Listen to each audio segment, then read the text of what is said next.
MA చేశాడు, డిలాయిట్లో job చేసి వచ్చాడు. అసలు ఆర్థికంగా ఎటువంటి తప్పు చేయనటువంటి మా కుటుంబాన్ని నా మీద కక్ష ఉంటే ఉండొచ్చు చంద్రబాబు నాయుడు గారికి, నా మీద కక్ష ఉంటే ఉండొచ్చు లోకేష్కి. ఎగిరిగోల్డ్ ఏంటి బాబు, ఎగిరిగోల్డ్ ఆస్తులు ఆల్రెడీ అటాచ్మెంట్లో ఉన్నాయి. మొట్టమొదటిసారిగా నేను మీడియా ముందు మాట్లాడుతూ ఉన్నా. మొట్టమొదటిసారిగా ప్రభుత్వం అధికారంలోకి వచ్చిన తర్వాత మొట్టమొదటిసారిగా మీడియా ముందు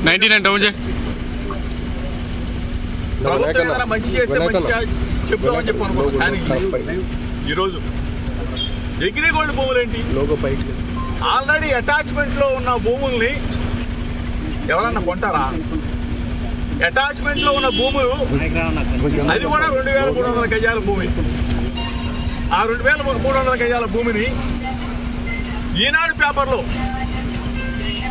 పబ్లిష్ చేసిన తర్వాత మా బాబాయ్ గారు, నా కుమారుడు ఏ విధంగా అయితే మనం అది వాళ్ళు మా దగ్గర నుంచి కొనేటప్పుడు కూడా ఈనాడు పేపర్లోనే పబ్లిష్ చేయించుకొని సర్వే చేయించుకొని అధికారులు ఇచ్చిన రిపోర్ట్ ఆధారంగా రిజిస్ట్రేషన్ చేసి వాళ్ళకి అప్పచెప్తే ఎంతకన్నా దుర్మార్గం ఎక్కడన్నా ఉంటుందో చంద్రబాబు నాయుడు గారు. దయచేసి నేను మిమ్మల్ని అడుగుతా ఉన్నా, నా మీద కక్ష ఉంటే నన్ను నా మీద తెచ్చుకోండి.